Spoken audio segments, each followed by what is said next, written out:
Okay, today's going to be important.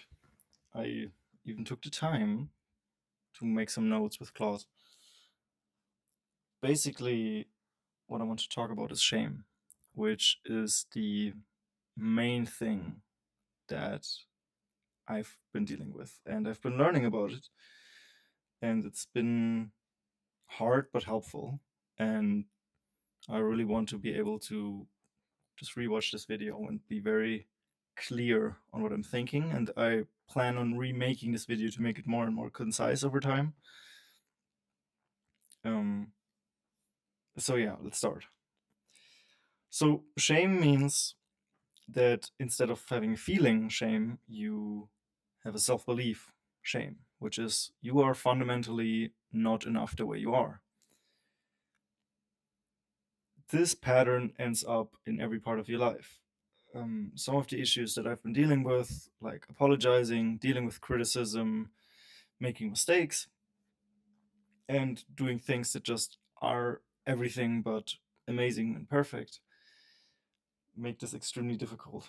So, for example, you make a mistake, someone says, hey, apologize to this, but you can't because once you have to apologize, you would have to admit that you have done something bad, and everything you do is everything you are, and so you would have to admit that you are bad, and this is really difficult.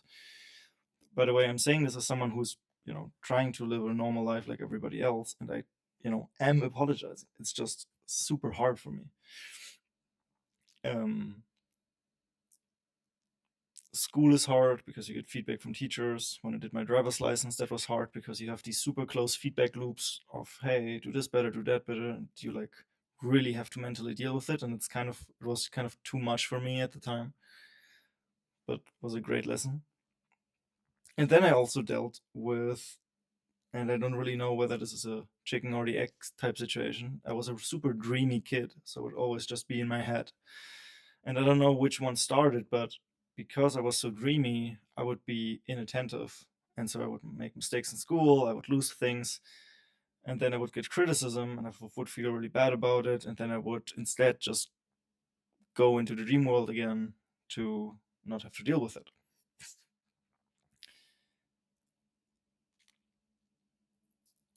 Now, this whole thing, of course, comes back to the videos. So when I have to make something that is bad, it's really difficult because instead of being able to just say, oh, this thing is technically bad, you say, you are bad. Um, and some of these tips that usually people have, like, hey, just make a bad video, or that I'm trying to tell myself, or just say, hey, just be okay with making something bad, is really difficult because you admitting that what you make is bad would admit that you are bad, which is a really painful feeling.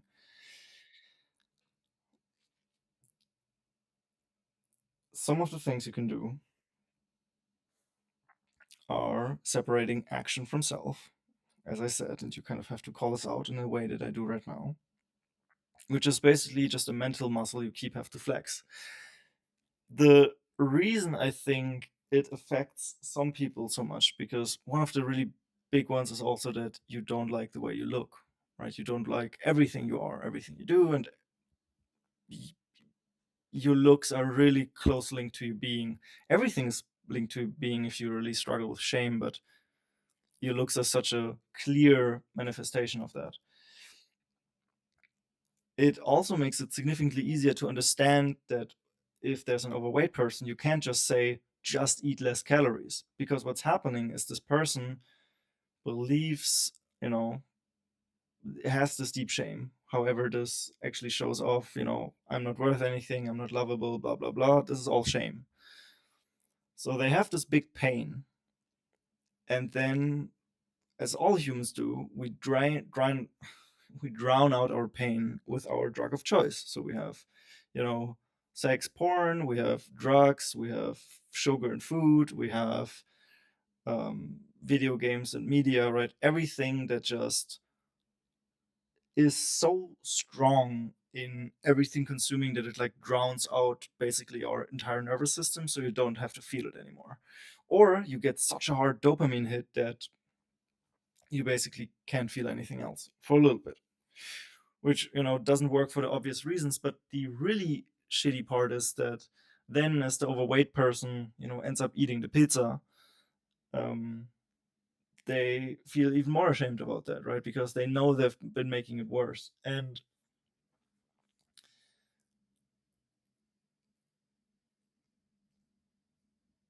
the advice that I'm like starting to learn for myself is, even though you can say we aren't what we say we are what we do, and then we observe what we do and then we judge ourselves, you can still have empathy and context, right? You can still say, yes, it's true, you did eat this pizza, which, will have a certain effect on your health, but this is not a permanent like,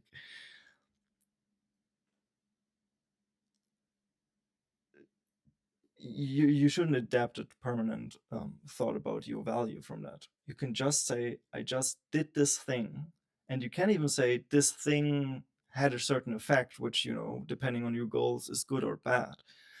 But this does not necessarily correlate with the next thing you're going to do, right? Just because I did eat a pizza does not mean I will never get healthy. Maybe you did do these things in your past that you now regret, that you now feel shame for, but that doesn't mean you can't be a different person. It's kind of in the same way that, a convict would feel shame, right? You, I don't know, are part of an accident, you do something bad happens, maybe somebody, in the worst case, I guess, loses a life because of you.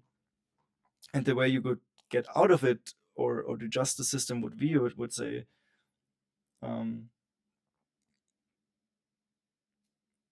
well, what do you learn from it? You then would have a certain amount of punishment, but the goal is like, because then you would lose two people, right? If the goal was for everything bad you do to forever feel bad about yourself, then we would basically just lose that life too. And in the same way, you could say, well, I've lost, these years to, by mistake, being a certain way, and I've put myself through a lot of suffering, for example, not taking care of your health because you didn't know. And it just doesn't make any sense to argue, therefore I deserve to suffer forever, right? It doesn't really correlate.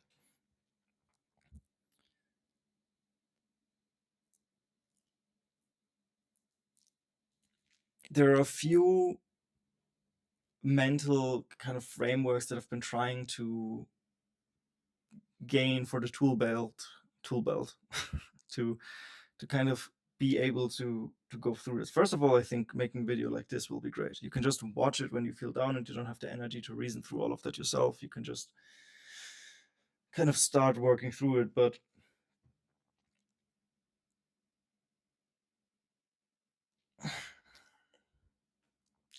sometimes that's not enough. So there's one that I really liked, which is basically an emotional backpack, which is, you can both not drown out your feelings and not completely succumb to your feelings and like suffer just feeling them. You can kind of just say, okay, here's my feeling, right? Here's my shame and all these other things. And then you put it into a backpack, you take it with you, and you just do the thing you have to do, right? You know, realize you don't want to eat healthy to fix your issue, and then you feel ashamed of the fact that you are even hesitant about it, because you're like, this is the reason you are this way, and you're so bad you can't even do this simple thing. And then it kind of spirals as you procrastinate, or maybe you do eat something different, and like every minute that goes on, you just keep feeling like you are being the thing you were afraid you were. And what you can do is you just go, okay, I do feel afraid, I do feel ashamed, I do not really want to eat this. And then you take it, you put it into the backpack, Go eat the food. And it's a way of learning that you can feel a certain way and still behave a certain way. And hopefully one of those tricks to kind of stop these chains from going that I was talking about. So that's something I've been experimenting with.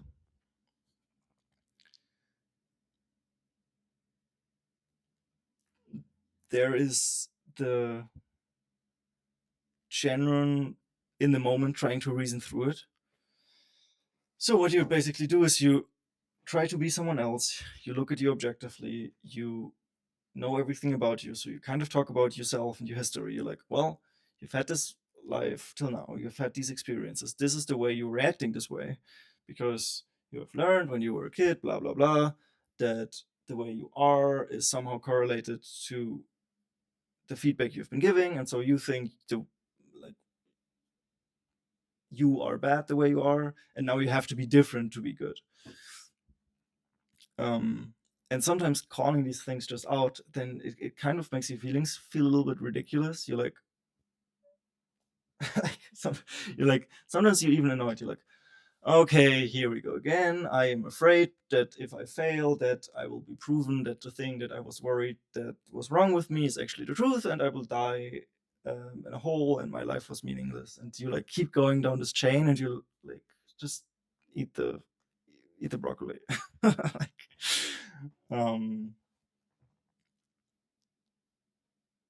I think comedy is one of the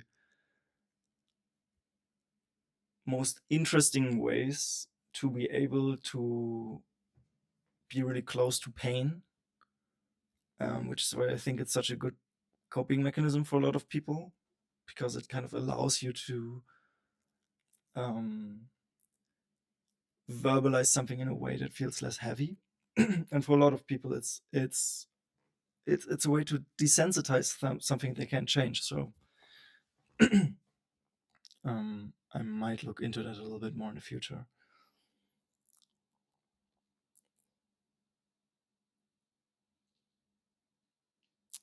Yeah, nothing more for today. I'm gonna try to make these more concise and kind of create a version that's like, if you feel this, this, or this right now, this is me from the past telling you just do XYZ. Here are the tools that you have decided. This is your history, blah, blah, blah. And I can like do it in a minute or two. And so whenever I feel like shit, it can just go back to that video. It's gonna get a bunch of views because I just keep watching it. And I get to learn to make a better video that actually gets to the point, because I've been talking for 13 minutes again, even though I wrote fucking notes.